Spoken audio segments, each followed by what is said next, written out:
Alright, sige. So, let's now continue with calcium imbalances. Okay, so when we say calcium imbalance, siyempre, the problem is the calcium, which is the normal value for calcium is 8.5 to 10.5 milligram per deciliter. And sabi nga natin, your calcium is, ano daw ang responsibility ni calcium? Ano daw bang ginagawa ni calcium sa katawan natin?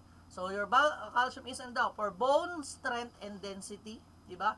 Activation of enzymes or reaction, skeletal or cardiac muscle contraction, and nerve impulse transmission. Also, your calcium is, meron din yan kinalaman when it comes to blood clotting natin. And sabi nga natin, it constitutes 2% of your body weight, but only 1% of the total calcium is in the solution of the body fluids. Kasi most of the calcium should be found in your bone, diba? Para mas tumigas siya. So in plasma, calcium is present as diffusible complex with protein of 30% as a diffusible but undissociated complex with anions like citrate, bicarbonate, and phosphate and ionized calcium natin. So ionized calcium that is necessary for muscle contraction and function, which is the normal is 4.7 to 5.3 mg per deciliter. So magkaiba po yung calcium lang, serum calcium versus the ionized calcium natin. Okay, so let's move with the hypocalcemia. So ibig sabihin, the calcium level in patient is sobrang baba. Sabi, it's seen commonly in critically ill patient due to acquired defects in your parathyroid, which is your vitamin D axis. Diba si vitamin D, siya yung may kinalaman in tumutulong in absorption of the calcium. So result occasionally in hypotension, which respond to calcium replacement therapy. So ibig mabababa yung BPD ni patient. What are the causes of hypocalcemia? Sabi natin, decreased dietary intake of calcium, di ba? Excessive loss of calcium due to renal diseases or due to draining fistulas, di ba? May mga nakabiti patient, post-operative decreased calcium absorption, di ba? Vitamin D deficiency, patient who have hypoparathyroidism, which is, di ba, si parathyroid siya yung nagko-control nung cortisol and also yung acalcitonin natin when it comes to calcium absorption or production, di ba? So ganyan yung ginagawa dyan. So hyperthyroidism and hypermagnesemia.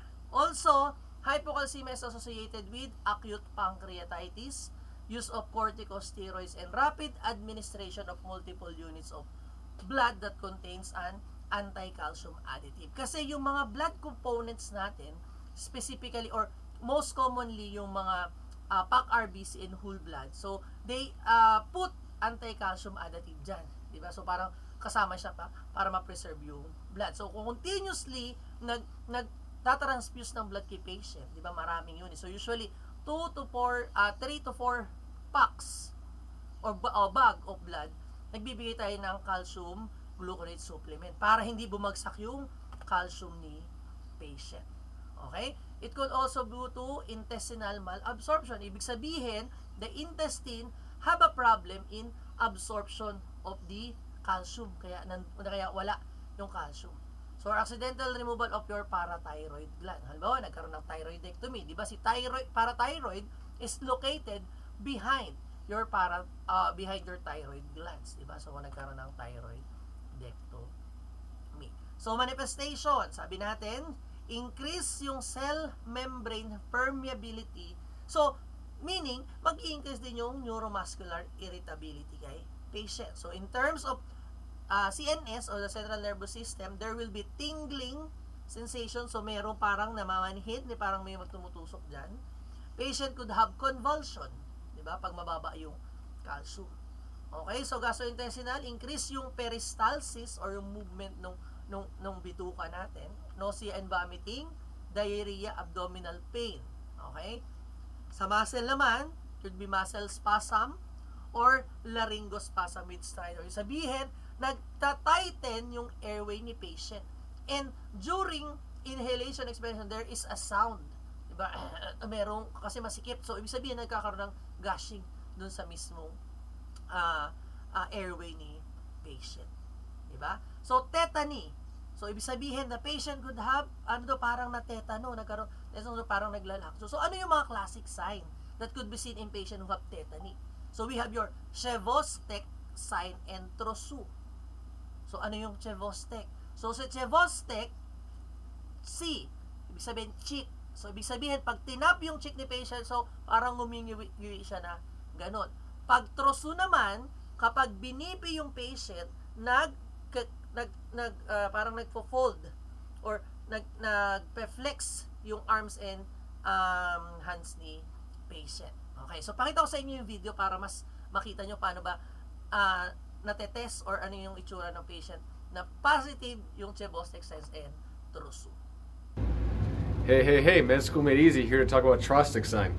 Here's an example in a simulated patient.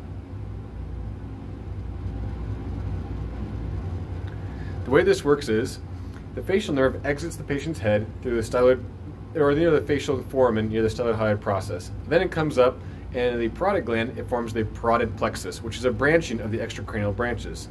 This makes the two Zanzibar bimotor car branches, if you remember those 5 branches from gross anatomy class. In any case, in the setting of hypocalcemia, these nerves become hyperexcitable, and with digital palpation and striking them, they can cause firing of those nerves. So what we're doing here is we're finding the landmarks of the angle of the mouth and the zygomatic arch. Approximately 2/3 of that distance is the parotid plexus, and when we tap that, you can cause Chebostek sign or Chebostek reaction. Thank you. So, ganyan po yung Chebostek or Vostek sign. So, ibig sabihin, di ba kasi nga sabi natin, increased neuromuscular excitability. So, sabi nga doon sa video, the facial muscle is nagre-react kapag tinatap natin. So, hindi po kayo kinikindatan ng patient. Ano? Ayan. So, ito naman po yung Trousseau. Trousseau sign is a clinical manifestation of hypocalcemia that is more sensitive than Chebostek sign. To elicit Trousseau sign, occlude the brachial artery using a blood pressure cuff. The lack of blood flow exacerbates the existing calcium deficiency in the neuromuscular tissues of the distal arm, causing spasms of the hand and forearm muscles. This leads to wrist and metacarpophalangeal joint flexion, proximal and distal interphalangeal joint extension, and finger adduction.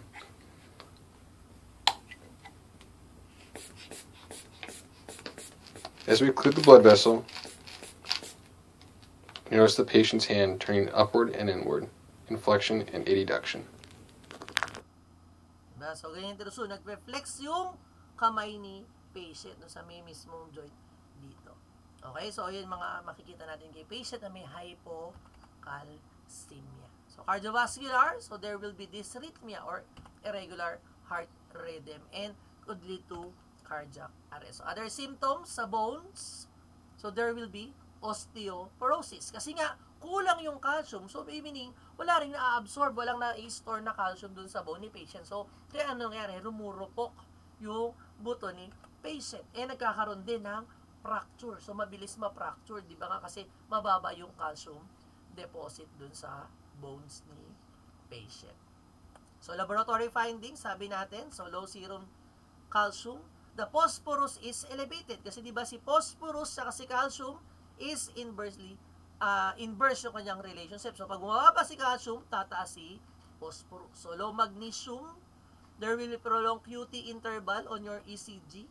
Diba? So, treatment, pag asymptomatic, high calcium diet lang po bibigay natin. Oral calcium supplement plus vitamin D. Kasi nga, di ba sabi natin, si vitamin D, it helps yung absorption or nag-i-aid siya na absorption ng calcium. Okay, so calcium carbonate is well tolerated, is inexpensive, so mas mura siya. Pag severe naman, with symptoms, di ba? So, in presence of tetany, di ba kanina yung nagkakaroon ng Chebostek, pasitas yung Trousseau, di ba? Arrhythmias or seizure, calcium gluconate 10% it administered intravenously for 10 to 15 minutes by a calcium infusion. So, infuse siya 10 to 15 minutes, hindi basta ipupush lang kay patient. Okay, so 10 to 15 milligram of calcium per kilogram body weight or 6 to 8 na 10 ml vial of calcium, 10% calcium gluconate is added to 1 liter of D5 water infused over 4 to 6 hours. So, yan yung magagawin na replacement kapag IV infusion tayo. So, pwedeng push, pero 10 to 15 minutes, o pwedeng incorporate sa D5 water natin. So, monitor, as nursing management, so closely monitor for neurologic manifestation if nagkakaroon nga ng positive tetany, spasm, or nagsisisure yung patient natin. So, kaya importante yung seizure precaution. So, when we say seizure precaution, diba, anytime pwede mag-seizure yung patient. So, ano daw dapat natin gawin? Diba, dapat yung bed ni patient naka-lower para in case na mahulog, diba? Syempre, para hindi mahulog, yung side rails itaas. Ano pa? Diba, pwede mag-seizure, magkisay-kisay yan. So, kailangan padded yung side rails para imbis na untog doon, hindi basta-basta i-injured yung patient natin. But now, provide bed rest for comfort. So, para ma-avoid yung fall or ma-prevent yung mga fracture kay patient, diba? Easily, madali silang napapacture. So, cardiac dysrhythmias and airway obstruction, kailangan assess natin yan lagi. So, monitor the breathing kung nagkakaroon ng laryngospasm. So, check for signs of bruising or bleeding. Since sabi natin, calcium is may kinalaman yan sa ating clotting factor. So, patient could also bleed or magpasa-pasa yung patient natin. So, tandaan, pagdating sa calcium, high impact concept.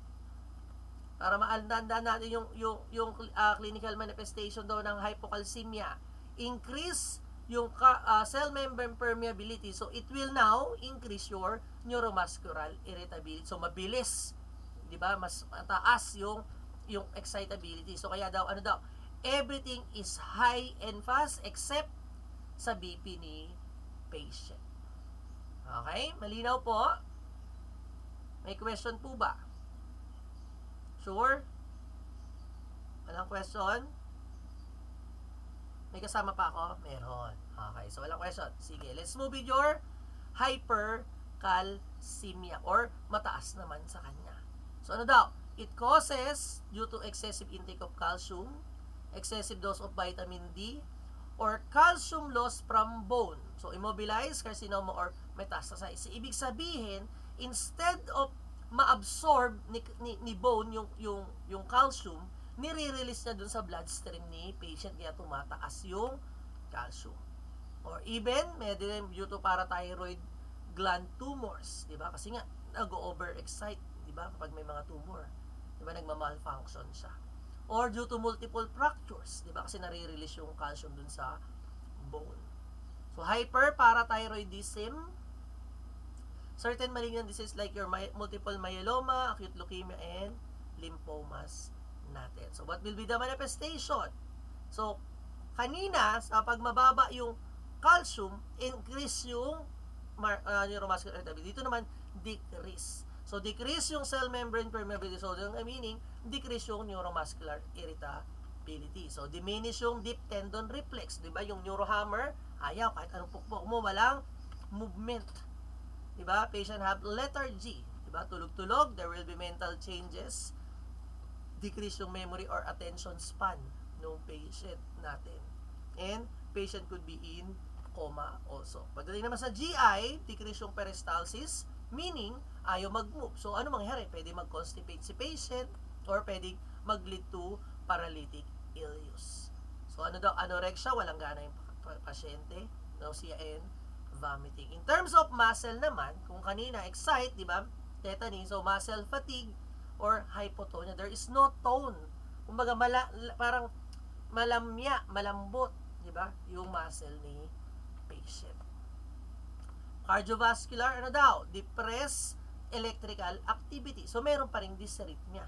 Pero bumabagal or pwedeng mag-arrest yung patient din natin. So, diba kanina sa hypo pwede mag-arrest. Diba? So, sa hyper, ganun din. Same din. So, other symptoms sa bone, ayan, deep bone pain. So, masakit yung buto ni patient. So, pwede rin po yung osteoporosis. Kasi nga, di ba dapat na-absorb ng bone? Kaso nandun lang sa blood ni patient. There will be also pathologic fracture. Ibig sabihin, madaling makaroon ng fracture si patient. So, sa kidney, thirst, polyuria. So, ihi yung patient. So, pwede ma-dehydrate yung patient natin. And, dahil mataas yung calcium, pwede pong magkaroon ng kidney stone si patient. It could lead to renal damage natin. Okay, so what will be our treatment? anong gagawin kay patient na may hypercalcemia? So, syempre, alamin natin, bakit ba? Ano ba yung cause? What's the reason why patient is having hypercalcemia? So, yun yung kailangan natin na i-treat. Diba? So, increase yung fluid intake ng 3 to 4 liters per day para, ma-dilute. Kasi di ba masyadong mataas yung concentration. And limit the calcium absorption or consumption, kapag mild cases. Or provide acid ash fruit juice or acid ash diet. So, ito yung mga maasim cranberry, prune juice, yung binibase sa kanya, and vitamin C. Okay, 0.45 or 0.9 sodium chloride for acute cases and diuretics. So, papaihiin si patient. Oral phosphatase or calcitonin. Diba? So, para bumaba yung calcium ni patient. Corticosteroids or plicamycin used for malignant diseases that do not respond to other forms of therapy. So, pag mga last resort na po yung corticosteroids natin. Okay, nursing management. Increase yung fluid intake nga, di ba, para mag-dilute. Encourage din yung high fiber. Fiber po yan, letter B, hindi B, na typo lang po. High fiber diet, di ba, kasi nga, nagko-constipate si patient. So, para ma-aid natin yung constipation. Okay, collaborate with the dietitian to limit food that is high in calcium, di ba, yung mga cheese, di ba, yung mga milk, di ba, yan yung mga common na matataas sa calcium. So, ambulation as tolerated para daw ma-prevent yung hypercalcemia or ma-minimize yung severity. So, kasi the more na nag-move yung patient, di ba, there is a tendency na i-absorb nung bone natin para mag-strengthen yung bone ni patient. So, provide assistance para hindi ma-fall. Para ma-prevent natin na ma-fall yung patient. So, pwede rin po gumamit ng mga assistive devices natin. Okay? Increase calcium, increase the effects of digitalis. So, kaya kapag mataas ang calcium, tapos naka-digitalis si patient, kailangan i-notify si doctor. Kasi pwedeng mag-increase din yung digitalis toxicity. Diba? Kaya tingnan natin kung nagkakaroon ng digitalis toxicity si patient. So, monitor the cardiac rhythm and rate of your patient kasi pwedeng magkaroon ng abnormalities po yan. Okay, ano daw tandaan? High impact concept. So, kung kanina, increase, ngayon decrease naman. So, decrease cell membrane permeability. So, that will be decreased to neuromuscular irritability. So, everything is slow and slow except sa BP ni patient natin. Diba? So, ayan, madali na may mga kayong pwedeng tandaan para mas maintindihan ninyo. Alright, may question po ba sa hypercalcemia? Nakakasunod pa po?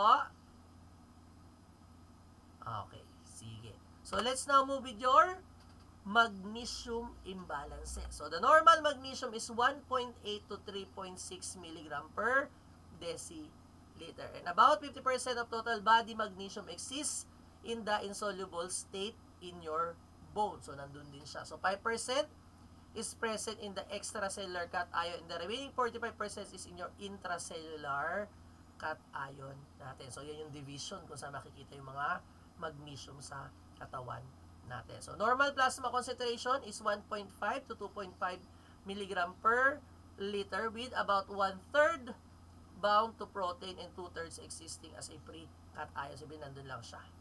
So, it's created via kidney natin. Okay, so hypomagnesemia. Nearly half of hospitalized patients have a recognized hypomagnesemia. So, hindi siya masyado napapansin. So, in critically ill patient, arrhythmias and sudden death may be complication of hypomagnesemia natin. So, ano ba nagkakos ng hypomagnesemia? Due to, ayan, chronic alcoholism. Diba? Everyday na lang umiinom. Diba? Severe renal disease, severe malnutrition or starvation. Diba?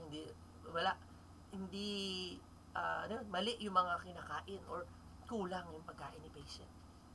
Diba? Intestinal malabsorption syndrome. Ibig sabihin, may problem with absorption si patient. O, excessive diuresis. Diba? Drug-induced, diba? Ihi ni patient. Diba? Sabi natin, na-excrete yung magnesium through kidney. So, kaya pag Kaya di ba hindi lang po sodium and potassium yung wina-watch out natin kapag diuretic yung patient natin. Okay, prolonged gastric suction, draining fistula, so pwede rin po yan. So ano ngayon na makikita natin manifestation kay patient?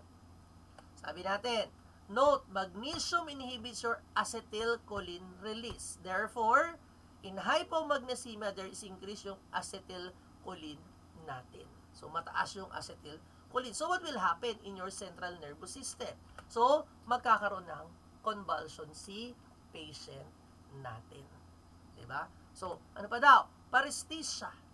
Diba? Kakaroon ng paralysis, tremors, ataxia, yung bigla nag-stop yung movement ni patient, o athenoid movements. So, merong mga irregular or merong mga unwanted movement si patient natin.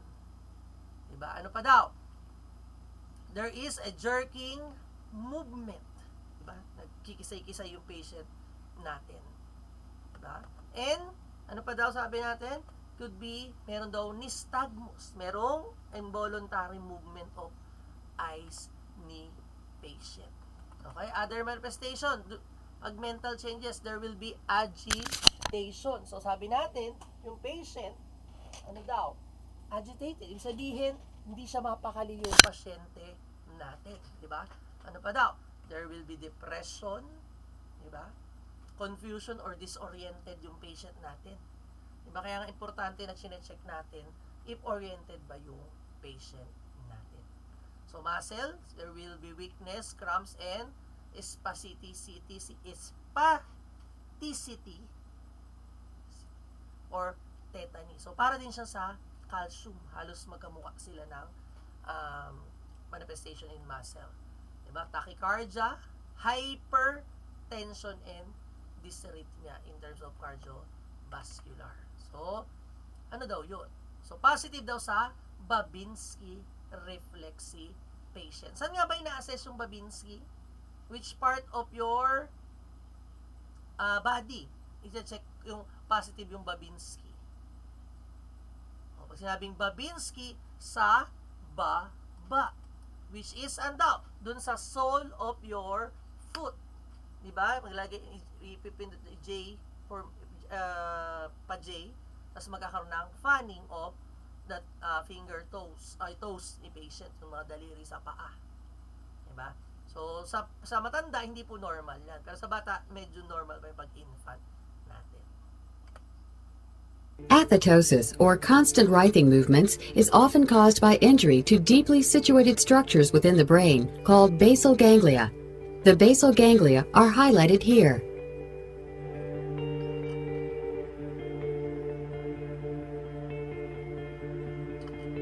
Ganyan yung kamay ni patient pag merong hypomagnesemia natin. Mahirap siya.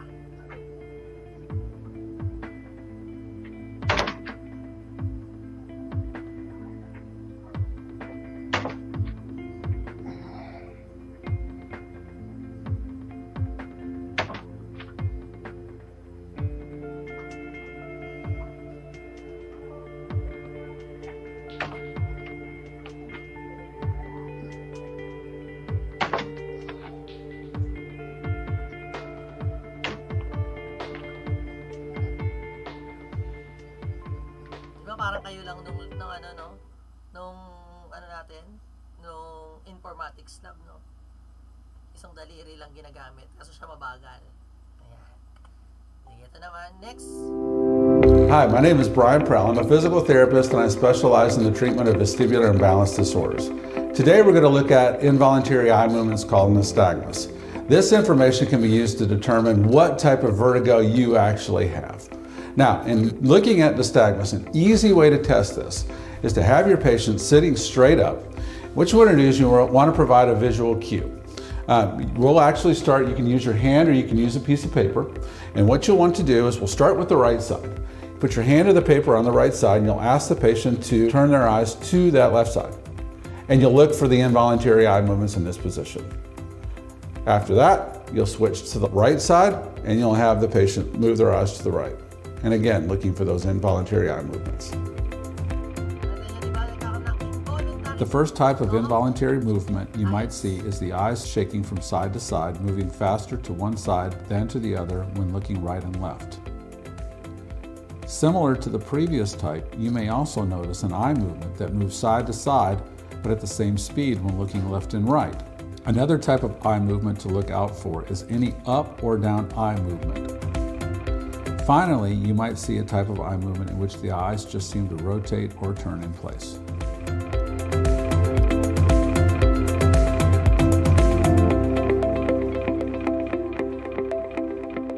Check nyo po yan kay patient nyo. Baka mamaya kala nyo iniirapan lang kayo ng patient. So check nyo kung nagkakaroon ng involuntary eye movement. Baka kala nyo yung pasyente ko iniirapan ako. Diba? Hindi po ganun yun, ha? Next. In this video, I'm going to demonstrate the Babinski sign, which is used in neurological screening.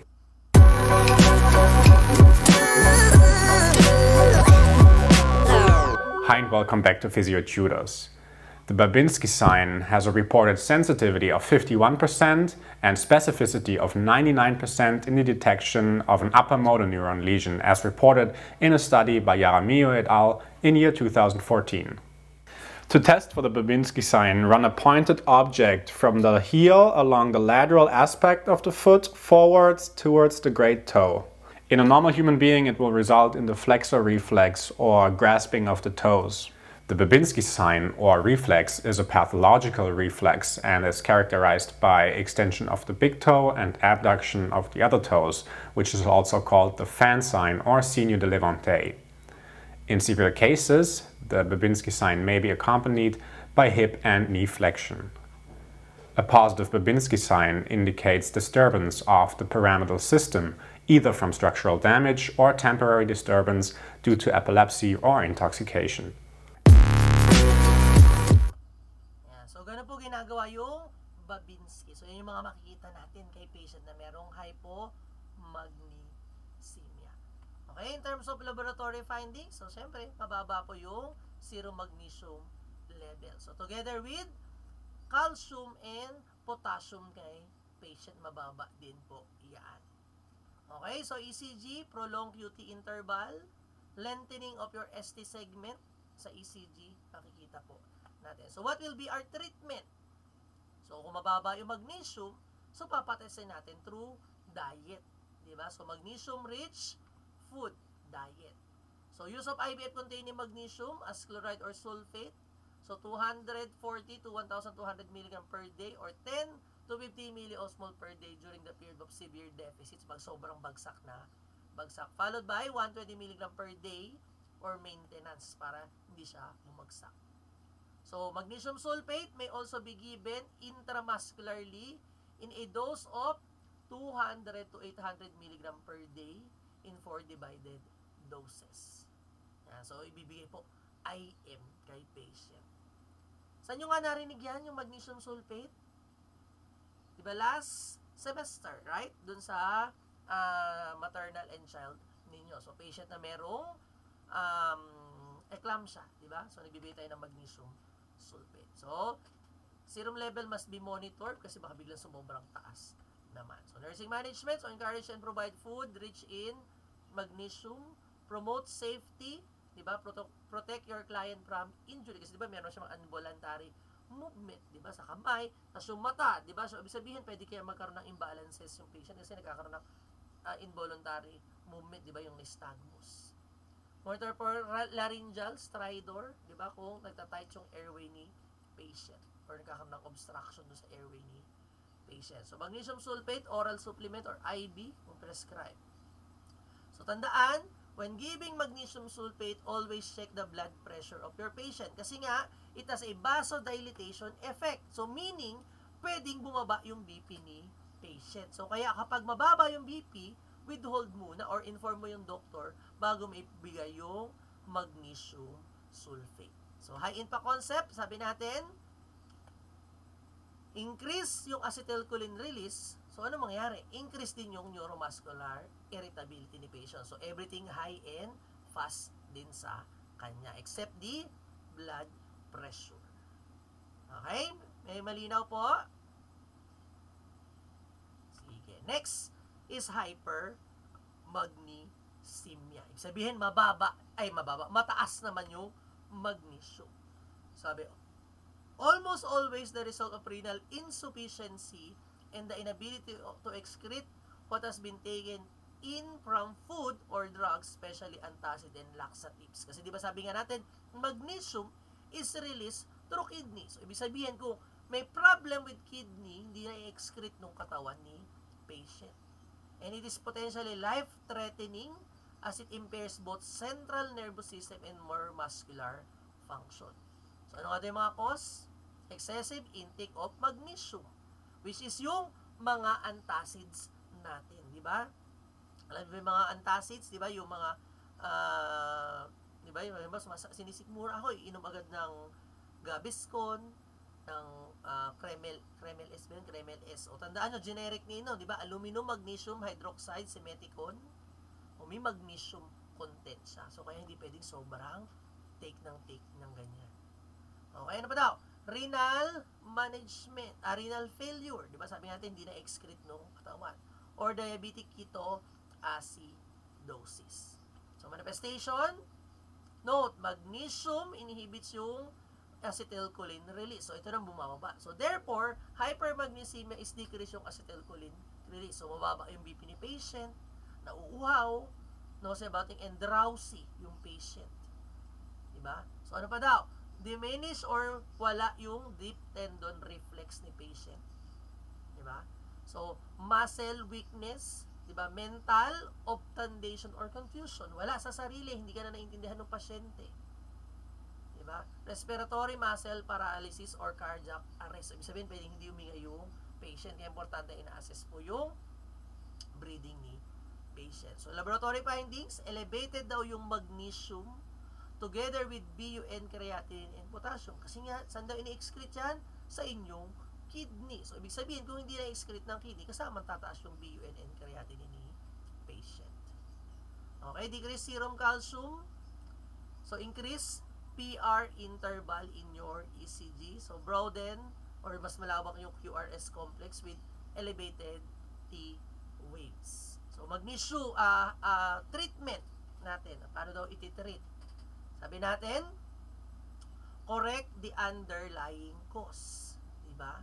So, kung ang problem is renal insufficiency, so kailangan maibalik yung function, ma-resolve bakit hindi nagkakaroon ng, bakit hindi nakakapag-function na maayos yung kidney ni patient. So, administer yung fluid and diuretics para ma-excrete yan. Administration of calcium gluconate per IV as prescribed kasi antagonist ng magnesium ang ating calcium gluconate. Diba? Hemodialysis or peritoneal dialysis kung talagang kinakailangan na kay patient. Ano pa daw? Nursing management. So, closely observe for dysrhythmia or early signs of neuromuscular irritability. So, tandaan, antidote for magnesium is calcium gluconate. Diba? Kaya dapat lagi meron tayo niyan. So, monitor INO, monitor vital signs. Diba? Kung nag-hypotension or diba? Shallow yung breathing ni patient. And, ayan, lagi tayong provide ng health teaching kay patient natin. Okay, may question po? May gustong i-clarify? Okay. Sige. Next natin is phosphorus imbalance. So, sabi natin, phosphorus is 2.5 to 4.5 mg per deciliter is the normal, which is it activating B complex vitamins, your ATP, diba? Assisting in cell division, cooperation with your protein, carbohydrates and fat metabolism, diba? Acid-base buffering, calcium homeostasis, the balance between your calcium. Sabi natin, yung balance and reciprocal calcium relationship natin dyan. Okay, hypophosphatemia. So, mababo yung phosphorus ni patient. So, there is inadequate intake of phosphorus or problem with GI absorption. So, ibig sabihin, hindi na-absorb nung katawan. Pwedeng yung chronic problem, diarrhea, Crohn's disease, or celiac disease. Okay, ano pa daw? Due to anorexia or bulimia. Diba? Anorexia, hindi kumakain. Bulimia, diba yung nag-i-induce? Binavomit lang niya yung kinakain niya kasi ayaw niya tumaba yung bulimia nervosa natin or bulimic yung patient natin. Alcoholism could also lead to hypophosphatemia. Vitamin D deficit, this causes yung low phosphate levels in your bloodstream. And high intake of antacids din. So, same with, dito, kanina tataas yung magnesium pag puro antacid. Dito, bababa naman yung phosphorus ni patient. So, on pa daw. Heat stroke, pwede rin po yan. Prolonged intense hyperventilation. Yan, hindi pwedeng laging hinga. Yan, alcohol withdrawal. Kasi nga, addict na sa kakaanak. Ikakainom.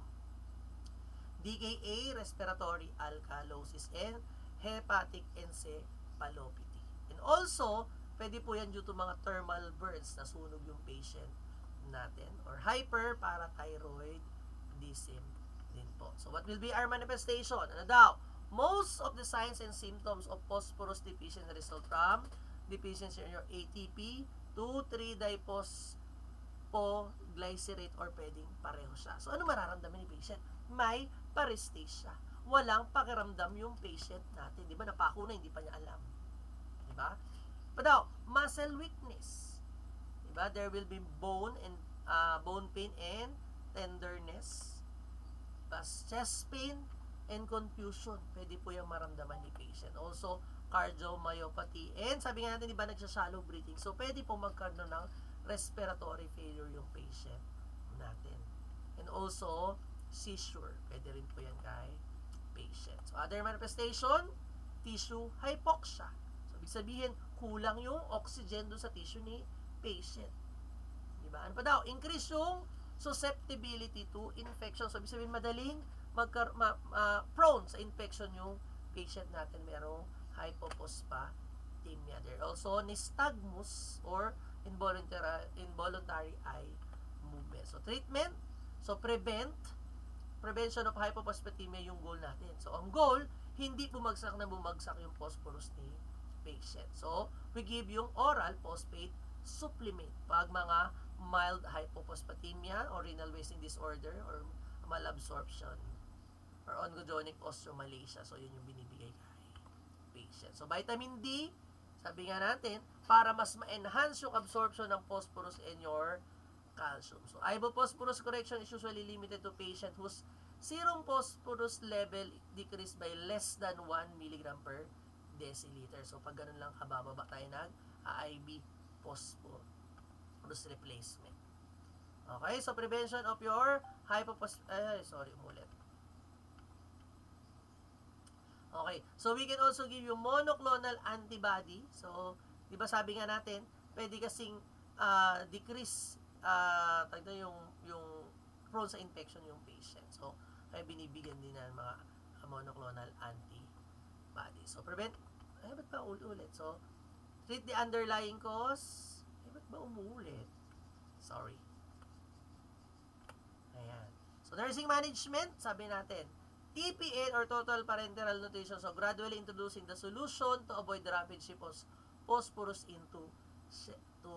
So, ibig sabihin, kapag naka-TPN si patient, hindi bigla-biglang pinupush lang natin yan. So, unti-unti. Diba? Kaya nga, diba, usually 24 hours po yung niraran yung mga total parenteral nutrition natin. Okay? So, frequently monitor serum phosphate levels and document and report early signs of hypophosphatemia. So, apprehension, confusion, or yung basta may changes dun sa level of consciousness ni patient natin. So, encourage patient to increase yung intake ng mga milk or milk products, di ba, na pwede magpataas ng calcium and phosphorus ni patient. Organ meats, di ba, yung mga liver, yung mga yan kinakain.